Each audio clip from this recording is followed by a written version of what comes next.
What is up YouTube? Welcome back to another video here on the channel. For this one, I started out with performing front squats. This is the start of the new 3-week wave that I'm running on my sets and reps day, where I'm going to build up to a new 4 rep max in the front squat.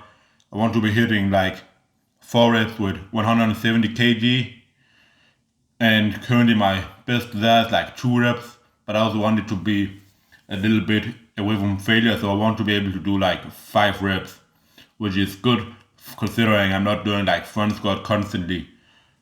But honestly, the first set here for like with 150 was harder than I expected, and I know that I should probably still expect to have a little bit of like soreness from the week before with the back squat, because was just like brutal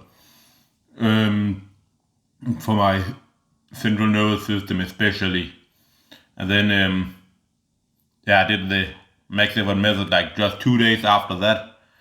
Well, the 170 kg was pretty hard, so there's probably still some fatigue. I only got like a total of 7.5 hours of sleep before this training, with like sleep at night and then a nap after, so I was a little bit underslept.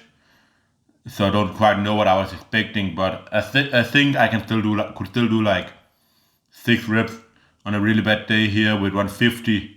So I could definitely at least getting into the groove again do forward 160, which is only one less than my PR there. So that should definitely set me up for the forward 170, and just getting back into the groove, being done with everything, like having things set up, knowing what I want with my YouTube, and being done with the ebook, soon having the landing page set up and everything finished. That will give me a lot more room to just focus on my training, getting my sleep dialed in and all that stuff, without having to focus way too much on things outside of that.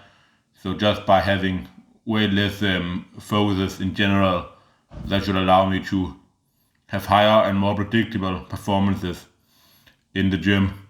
So for the dumbbell presses here, I managed to do only 11 reps in the first set, so one less than the week before. But at least it was with even slower form this time. Like, I didn't want to make it slower, but like it was like 56 seconds for 11 reps, which the week before 12 reps was like 58 seconds. So here I took like 3.5 seconds down on each rep.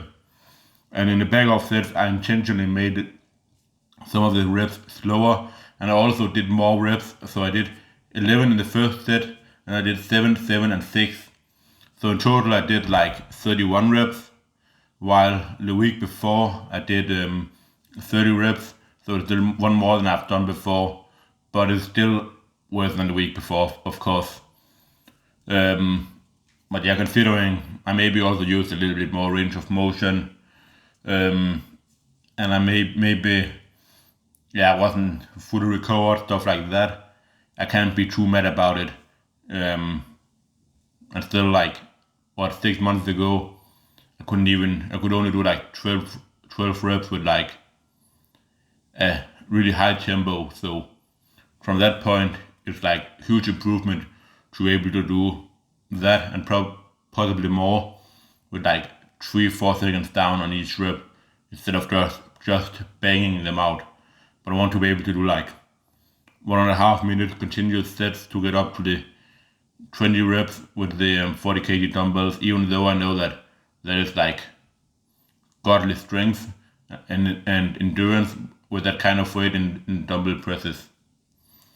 Moving on to the flies, at least I managed to set a PR, but obviously it was the one set I forgot to click record on, but I managed to manage it to get 12 reps with the 20 kg dumbbells with the super strict form again.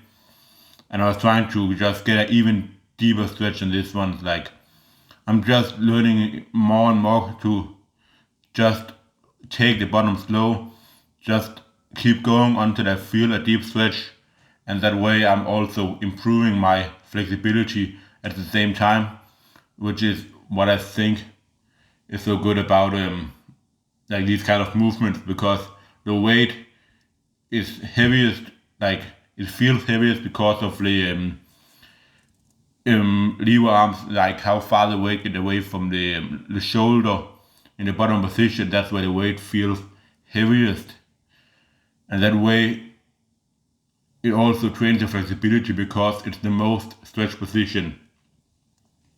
So I just keep on going until I like get a huge stretch, and it's not really a huge amount of injury risk because it's such a low weight that I can easily control.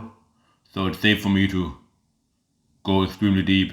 Like I can always pause the weight and keep it there for a while and lift back up, or at least just drop the weight. I'm able to handle like 28 kilo dumbbells, stuff like that. Just eccentrically, I can probably handle close to 40 kg dumbbells in a safe manner. So with these, there's like no risk. And actually, if I wanted to really improve my flexibility using just focusing on eccentrics, just doing like flies negatively, and then like dumbbell press on the way up, just bringing the arms in, the hands in, lifting up and lowering again would be even more beneficial if I want to increase my flexibility to, in the future, get even more out of my flies, because that way I have even more weight pulling me into the position, stretching out my chest. So anyways, for the last exercise of this training, I just did like high rep triceps. I'm not really doing like anything specific right now for the triceps, just maintaining and trying to build a little bit of size. So I did like really slow reps, just like for as many as I could. And this set ended up lasting like 2 minutes and 45 seconds, I think it was, something like that. Like absolutely ridiculous. Because you get like half in, 2/3 in, and you're already feeling it in your triceps, but you also know that you're not like shaking yet, and you still have a good amount of speed. So it just becomes like mental resilience to keep pushing through all that pain. And when you start like shaking, is when you know that now it is beginning to become hard.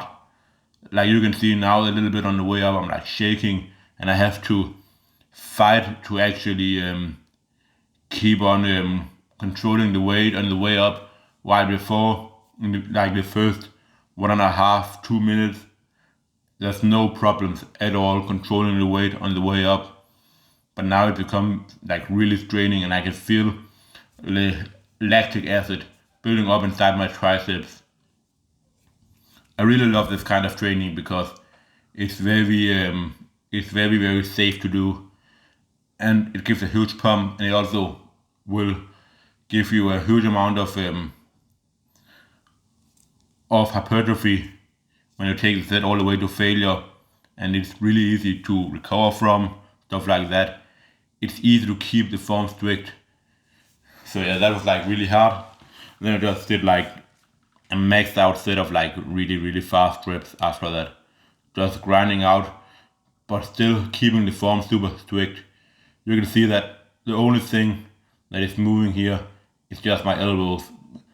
When I'm performing tricep extension, most of this 95% of the time, just elbows only. Don't begin to lean over and with your body in the end to bring the chest into the equation. It might be able to bring you a couple more reps, but it will also bring some fatigue in your chest, which is not exactly what we are looking for when we're just doing tricep extensions. So you can see that I'm using a little bit of lean here, but it's very subtle.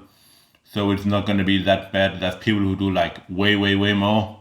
But I'm trying to keep these super strict even towards the end here, where it gets extremely hard. So quick and easy session. Well, easy, but quick session and really effective. At least nothing but to do but to just get dialed in on the sleep and everything again, and then performance should be right back up. I'll see you all next time. Peace out.